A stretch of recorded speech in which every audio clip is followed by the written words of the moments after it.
दोस्तों, instant healing में imagination का बहुत महत्व है। हमें पता है कि हमारी बॉडी हमारे थॉट्स को, हमारे इमेजिनेशन को रिस्पॉन्ड करती है और जो भी हम सोचते हैं वैसे ही क्रियाएं हमारी बॉडी परफॉर्म करती है।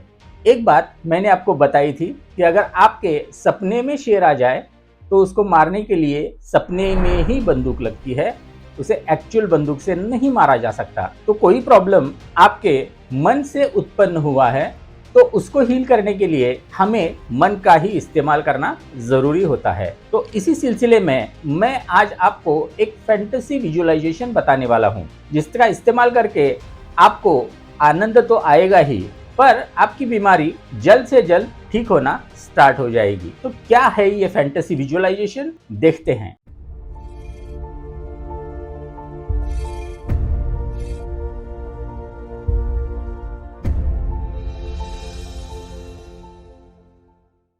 दोस्तों, हमारी बहुत सी इच्छाएं होती हैं। जैसे कि हम एग्जाम्पल के तौर पे लेते हैं कि हमारे शरीर में कोई बीमारी है, उसे हमें ठीक करना है।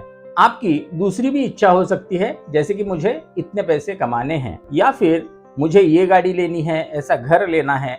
उनमें से जितनी भी इच्छाएं हैं उनको आप इस विजुअलाइजेशन के द्वारा फुलफिल कर सकते हो। तो करना क्या है, हमें एक पाथ मतलब एक रास्ता इमेजिन करना है, जिस रास्ते पे आपकी मंजिल है। तो वो मंजिल कैसी होगी, वहां पे एक बिल्डिंग होगी, उस बिल्डिंग में आपका वो रूप होगा जहां पे उसकी सारी इच्छाएं जो अभी आप रखते हो वो पूरी हो चुकी हैं। तो वो बिल्डिंग बहुत दूर होगी। ऑफ कोर्स आप ये डिस्टेंस तय कर सकते हो, वो नजदीक है, बहुत दूर है। तो वो बिल्डिंग आपको दिख रही होगी और आपका पर्पस है उस बिल्डिंग तक पहुंचना, मतलब वो सारी चीजें प्राप्त करना जिन चीजों की भी आपको इच्छा है। तो हीलिंग के लिए भी आपकी कुछ इच्छाएं हो सकती हैं। तो देखते हैं कि उस बिल्डिंग तक हमें कैसे पहुंचना है। सबसे पहले तो आप रोड की तरफ देखिए, किस टाइप का रोड है, उबड़ खाबड़ है, बहुत पत्थर वाला है, या फिर अच्छा रोड है। रोड को पहले देखना है,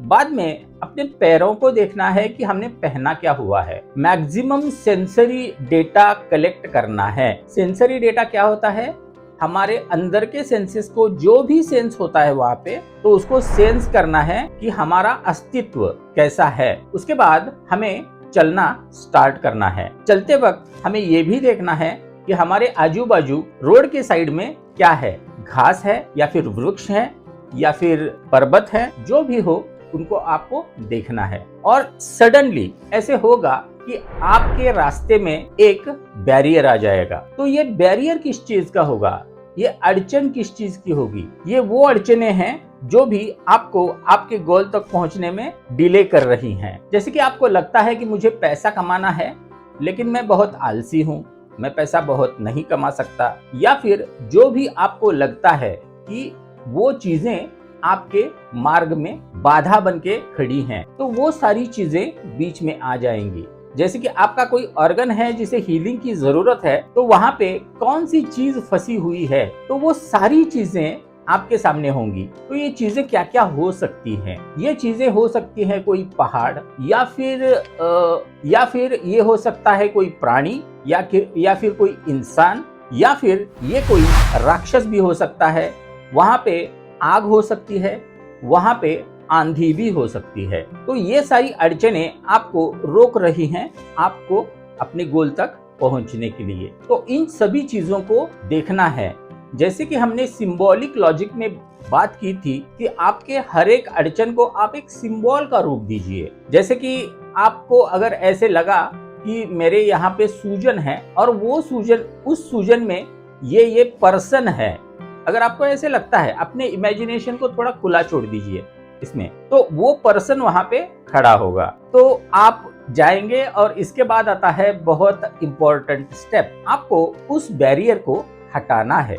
कैसे हटाना है, आप फोर्स का इस्तेमाल कर सकते हो, किसी फ्यूचर टेक्नोलॉजी का इस्तेमाल कर सकते हो, या फिर कोई साधु संत या देवी देवता, ये कोई भी आपको मदद करने के लिए आ सकते हैं। आप उनको बुला सकते हैं। एंजल्स होंगे तो उनको आप बुला सकते हैं, आपके फ्रेंड्स होंगे तो उनको आप बुला सकते हैं। तो सपोज कि बहुत बड़ा पहाड़ है, जो भी आपकी नेगेटिविटीज हैं उनको वो दर्शाता है, तो आप उस पहाड़ को खोदने के लिए या फिर उसको रिमूव करने के लिए लेजर बीम का इस्तेमाल करने वाली एक ऐसी फ्यूचर टेक्नोलॉजी इस्तेमाल कर सकते हो। इसमें दो टाइप के लोग होते हैं। ये विजुअलाइज करते वक्त जो एग्रेसिव लोग होते हैं वो फोर्स का इस्तेमाल करते हुए ज्यादा दिखाई देते हैं।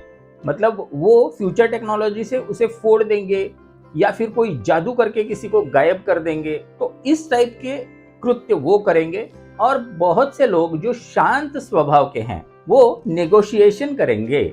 मतलब वो प्रार्थना करेंगे उस पर्वत से या फिर उस टीले से कि प्लीज मेरे रास्ते से हट जाओ या फिर ऐसा दरवाजा बना दो ताकि मैं आगे निकल सकूं। तो किसी भी तरह से आपको उस बैरियर को हटाना है। दोस्तों यहाँ पे ध्यान रखने वाली बात यह है कि जितना ये बैरियर कठिन होगा उतना आपका हीलिंग ज्यादा होगा। मतलब आपको कष्ट करना पड़ेगा वहां पे उस बैरियर को हटाने के लिए। आपके बॉडी को ये कन्विंस करना जरूरी है कि मैंने हीलिंग के बीच में जो बैरियर था उसको हटा दिया है। तो आपको मन से ये सारी चीजें कष्ट से हटानी है। जितना भी आपका रास्ता सरल होगा उतनी हीलिंग कम होगी। तो आप उस बैरियर को हटाइए, उसके बाद आगे बढ़ जाइए। आगे बढ़ने के बाद ऐसा हो सकता है कि दूसरा बैरियर आ जाए, ऐसे ही सडनली आ सकता है। तो वो उसके तरफ भी देखिए। बैरियर के बारे में एक बात बताना मैं भूल गया, जो है उस बैरियर का भी सेंसरी डेटा कलेक्ट कीजिए। मतलब उस बैरियर में कोई आवाज है, वो कितना कठिन है, उसमें कोई स्मेल है तो वो कौन सा है, अगर कोई टेस्ट ले सकते हो तो वो टेस्ट कौन सा है। जितना भी सेंसरी डेटा आप वहां से कलेक्ट कर सकते हो वो आपको कलेक्ट करना है और उसको हटाने के बाद वो पूरा सेंसरी डेटा बदल जाएगा। तो दूसरी बार अगर बैरियर आता है तो सेम प्रोसीजर आपको रिपीट करनी है, उसको भी हटाना है और इवेंचुअली धीरे धीरे आप उस बिल्डिंग में पहुंच जाओगे जहां पे आपका फ्यूचर सेल्फ होगा। मतलब आपका ऐसा रूप जो फ्यूचर का है, जिसे कोई भी प्रॉब्लम नहीं है जो आपको आज के दिन है, और उसकी सारी इच्छाएं जो आज के दिन आपकी हैं वो पूरी हो चुकी होंगी। तो ऐसा फ्यूचर सेल्फ वहां पे होगा। तो आपको अंदर एंटर करना है। जैसे ही आप एंटर करते हो तो आपको खुद को अप्रिशिएट करना है। तो ये करने के लिए वहां पे बिल्डिंग में आजू बाजू बहुत लोग होंगे, तो वो आपको तालियां बजा के अप्रिशिएट कर रहे होंगे कि आपने वो अचीव कर दिया जो आपको चाहिए था। तो वो पूरे अपलॉड करते होंगे। आपको बहुत ही आनंद आपने एक्सपीरियंस करना है और जो अपना फ्यूचर सेल्फ है उसको हग करना है, उसको मन से गले लगाना है। वो बिल्डिंग के बारे में भी स्कैन करना है, उस बिल्डिंग में क्या क्या है, वो बिल्डिंग कैसी है, और उसके बाद जो भी फ्यूचर सेल्फ है वो एक एनर्जी के रूप में हमारे अंदर जा रहा है, ऐसे हमें विजुअलाइज करना है। दोस्तों ये टेक्निक इतनी जबरदस्त है कि इससे कोई भी प्रॉब्लम कुछ ही दिनों में सॉल्व हो जाएगा और आपकी इच्छाएं पूरी होना स्टार्ट हो जाएंगी। और ये करते वक्त ये कब तक करना है, जब तक कि हमें रिजल्ट्स नहीं मिलते। लॉ ऑफ अट्रैक्शन की बहुत सी techniques, rather all the techniques कब तक करनी है, जब तक हमें उसका रिजल्ट नहीं मिलता तब तक उनको करना है। तो दूसरे दिन अगर आप ये करने बैठो तो शायद रोड अलग हो सकता है, सीनरी अलग हो सकती है, बीच में जो बैरियर्स थे वो अलग हो सकते हैं, कुछ नए से तैयार हुए होंगे, कुछ नए से बैरियर आ सकते हैं, कुछ पुराने बैरियर्स उसमें से जा चुके होंगे। तो आपको जो भी दिखता है उसको एक्सेप्ट करना है और उसको हटाना है और उसके बाद उस बिल्डिंग तक पहुंच जाना है। तो दोस्तों ये बहुत ही जबरदस्त विजुअलाइजेशन है, आप इसको जरूर करके देखिए, आपको मजा भी आएगा और इसका रिजल्ट भी आएगा। तो दोस्तों आपको आज की मेथड कैसी लगी? इंस्टेंट हीलिंग सीक्रेट का ये जो मेरा सीरीज था वो आपको कैसे लगा? एक्चुअली हम इसे कंटिन्यू कर रहे हैं, लेकिन लास्ट के कुछ एपिसोड्स अभी बाकी हैं। तो इसके बाद आप किस चीज पे वीडियो चाहते हो? मैं ऐसी वीडियोस बनाना चाहता हूँ जो टेक्निक्स बहुत ही इम्पोर्टेंट हो लेकिन आपको यूट्यूब पे वो ना मिल सके। मतलब नई टेक्निक्स लेके आने की मैं कोशिश करता हूँ। ऐसा नहीं कि मेरी हर टेक्निक नई ही होती है, लेकिन अगर कोई टेक्निक बहुत ही अच्छी है, बहुत ही इफेक्टिव है, तो अगर किसी ने बताया भी होगा तो वो टेक्निक मैं मेरे तरीके से बताने की कोशिश करता हूँ। तो दोस्तों, अगर वीडियो अच्छा लगा हो तो वीडियो को लाइक कीजिए। अभी तक मेरे चैनल को सब्सक्राइब नहीं किया है तो चैनल को सब्सक्राइब जरूर कीजिए। और अगर आप मुझसे वीडियो पे बात करना चाहते हो तो नीचे दिए गए एप्लीकेशन को डाउनलोड करके आप मेरे साथ एक कॉल बुक कर सकते हो। तो दोस्तों, आज के लिए इतना ही। फिर मिलते हैं नेक्स्ट एपिसोड में। तब तक के लिए धन्यवाद।